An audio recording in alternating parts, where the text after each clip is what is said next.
What's up guys, edrone here, and today we're going to be covering binding and initial setup on the Snapper 7. Stay tuned.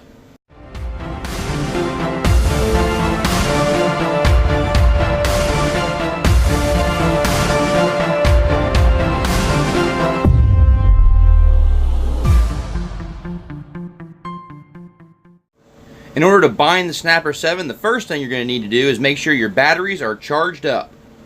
Next, we need to remove the two screws holding the canopy on so we can get to the actual bind button on the flight controller. There's also two nuts on the top securing the screws to the canopy. Now that we got both of the nuts off, the top can just kind of slide up like that. There is a little clip in the back, right back here, and that's holding the back into place right there. You see that? You can see we have access to the board. The camera is just underneath. What's really cool about this camera is it is actually adjustable. So you can actually tilt this right here. There's two little screws. And if you loosen those screws, this will actually move to change your camera angle. You see here, this is for your video signal coming out the top. And out the bottom here is for your receiver antenna for your control. Comes right out the bottom. You look right here, this is the actual bind button right here for the receiver. Like I said, the receiver is built into the board, and that button, if you hold that, you can go ahead and get this thing bound up to your transmitter, and we're going to do that. And here's a little size comparison for you. I got the Tiny 6 on the right and the Snapper 7 on the left. You see it's definitely a little bit bigger, but not too big to where it's going to be hard to fly indoors. I went and checked all the screws, double checked, make sure they're all tight, and they were all tight, so that's good. Quality control is working very well. Now we can power on the Snapper 7 by plugging in the battery. See how the lights are flashing? Push and hold down on the bind button until the lights turn solid. The craft is now ready to be bound to the transmitter. I went ahead and created I copied a model and just changed the name to Snap 7. And all you have to do is push your menu button on your Tyrannus here, page over, and scroll with your little wheel. Select bind and push in the button to get the transmitter in binding mode. You hear that beeping? It is now ready to be bound to the craft. Once you are properly bound, the lights on the Snapper 7 will start to flash, and you can turn off bind on the transmitter. Now let's go ahead and hook the Snapper 7 up to the Betaflight configurator. And you need to take your micro USB cord, and it needs to be a data cable, and plug it underneath the quad till the lights come on. And now you know you're properly connected.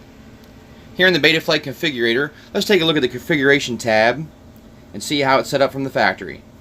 You see we're running D-Shot 600, the motor stop is turned on. We are running 8K gyro update and 2K PID loop frequency. The accelerometer is turned on. They even have the craft name Snapper 7 done for you. Now look at the receiver tab here. This is where it leads to some confusion. The receiver tab stock is set to SPI RX support. Do not change this to serial based receiver S-Bus. That's not correct. It will not work. It has to be set to SPI RX support, and SPI bus receiver should be FR Sky. You can see now they have the telemetry turned on, and it does work, and the OSD, which works as well. You can see that the D-Shot beacon's turned on, and it will beep when it sits idle for a certain period of time. And all the beeper functions are turned on. I'm just going to leave that alone for now. Let's take a look at the modes tab. So they have two switches already set up for you from the factory, your arming switch and your angle and acro switch. And I'm going to set up one more switch later on for horizon. But check out my other video on setting up modes. If you have any issues, it will be in my programming playlist. But you can see nothing else is turned on from the factory. Now let's take a look at the ports tab here so we can see how it's set up from the factory. You see USB VCP is turned on, and there is no UARTs. Back in the configuration tab here, We can go down and just kind of double check everything. But yeah, SPI bus receiver is set to free sky. I'm going to turn on air mode and anti-gravity for flying in acro mode, which we'll do in another video. And make sure you hit save and reboot after making changes, so your changes are saved. You can see we are running 10.3.1 for the configurator. And here's the PID tuning tab. You can see this is all stock PIDs here. And here's how everything comes from the factory. I'm going to leave all that stock. And we'll take a look at our filter settings over here. These are all the filters that are turned on as well. And we're going to leave all this stock as well. Now let's go ahead and take a little flight indoors. On board the Snapper 7, and first thing you'll notice is that on-screen display. Man, is that awesome. Love having on-screen display on this tiny little whoop. And this thing flies phenomenal in the house. It's got plenty of punch, plenty of poke, and you can still fit it in those nice, tight, hard to reach places. You can set up little gaps in your house. You can see here I've set up a couple little gaps, little gates to go through. And man, I bounced this thing off of the walls, off of the play equipment, and it just took a beating and just kept on ticking, man. I didn't even have any bent aluminum ducts. This thing is super quick. I think it's way fast in the house for what you would ever need. But man, it's just smooth. That's one thing I could say, is it's very smooth. Like when you hit the throttle, it's very responsive, and it's got plenty of power to go. Now right here, I try to go through this little gap, but didn't obviously make it. But very little tight there. And the thing about it is, I mean, you can get yourself out of trouble. Like you get stuck somewhere, it's got the power to get you back up in the air and get flying again. That's another thing I love about this drone. But yeah, definitely love flying in these tight little gaps, and even like smacking chair legs and chair tables.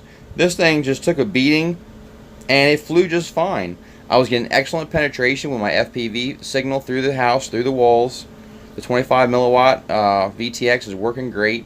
As you can see here, I've got great video.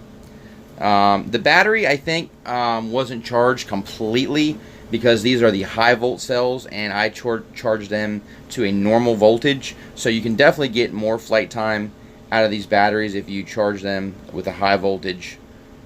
But yeah, just this thing is just a blast. My only regret about this quad is I wish I had 10 batteries, because I just love flying this thing. You could literally fly it all day long and never get tired of it. But that's my little look at the Snapper 7, a little inside flight. Next video we'll be flying outdoors. Thank you guys so much for watching. Please like, share, and subscribe, and check out my Snapper 7 playlist. edrone.